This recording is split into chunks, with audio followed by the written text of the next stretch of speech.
Hey guys, so today I am once again doing another reading book. They're still in their same clothes because it's the only home clothes they have, which I'm hoping to get more this Christmas. I'm going to be reading them another Christmas book called The Biggest Christmas Tree Ever by Steve Kroll, illustrated by Jen Bassett.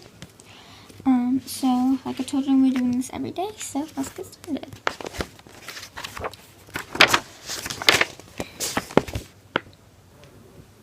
Once there were two mice who fell in love with the same Christmas tree, but you had to see it to believe it.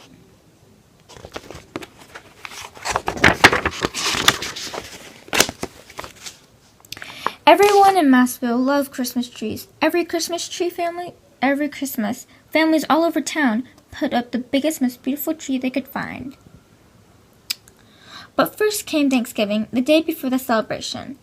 Clayton, the house mouse, took a walk around Mouseville. He knew he could be thinking about giving thanks, but the chill in the air reminded him of Christmas. You know what? He said out loud. This year, I'm going to find the biggest Christmas tree ever. Not far away, Clayton's friend Desmond, the field mouse, said exactly the same thing.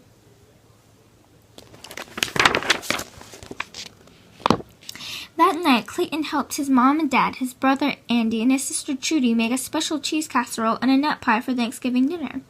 Over at Desmond's house, Desmond and his brother Morris helped Uncle Vernon fix a big pot of vegetable stew and a cheesecake. Everyone ate too much. After dinner, Clayton's grandma and grandpa sat in the living room, holding their tummies and grumbling. Over at Desmond's house, cousins from across the road stretched out on Uncle Vernon's sofa and took a nap.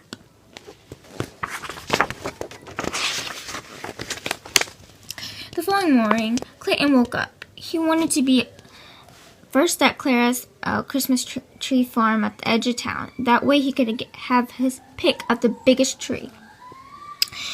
Over at Desmond's house, Desmond tumbled out of bed with the same thought.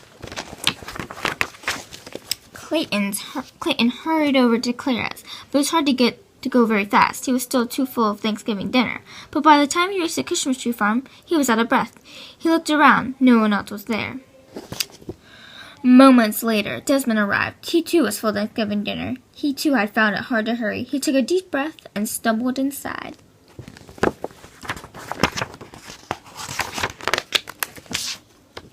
Clayton wobbled down the rows of trees. Here was a nice one, but it was much too small. There was another, but it was squat and had a crooked top. Over there was a third, but it was average height and had big gaps between the branches. Struggling down another row, Desmond was having the same problem. Clayton leaned against a tree. It was scrawny and not very tall. I'll never find the tree I want, he said. I'd better go home. And not far away, squinting at another tree, Desmond said, I'll never find the tree I want. I'd better go home. When Clayton reached his house, it was only the middle of the morning, but he was still full and he was tired. He fell back into bed. When Desmond reached his house, he too went back to bed.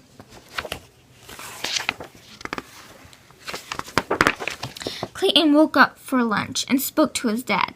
Dad said, Go out this afternoon. Walk to the far edge of the Christmas tree farm. The biggest trees are there.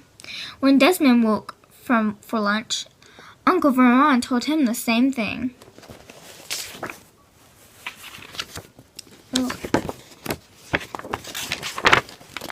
That afternoon, Clayton went out again, and at the very same time, Desmond did too. Clayton walked to the far edge of the Christmas tree farm. He looked at a big tree after another, but none of them looked like the biggest tree ever. Down another path, Desmond was having the same bad luck.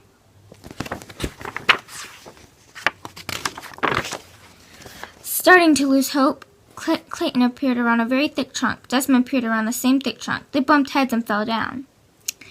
I bet you're looking for the biggest Christmas tree ever, said Clayton. I bet you're looking for the biggest Christmas tree ever, said Desmond. Why don't we find it together, said Clayton. No one said we couldn't, said Desmond.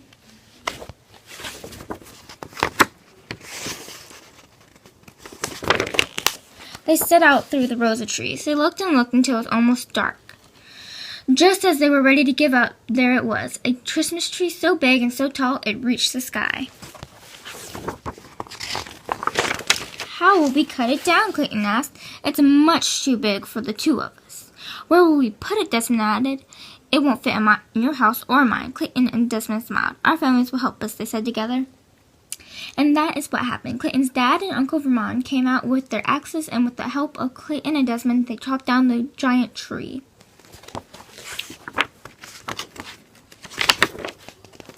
Both families called on friends and relations, and together they loaded the tree onto a huge red wagon and pulled it in Clayton's front yard. There they decorated with the most wondrous ornaments and colored lights. And on Christmas Eve, with all the Mouseville celebrating around it, the biggest Christmas tree ever lit up the entire hillside. Clayton and Desmond shared a high five. We did it, said Clayton. All of us together, said Desmond. So, that was the biggest tree ever. I hope you guys liked this video. Please comment, like, and subscribe. And I will see you guys tomorrow. Bye!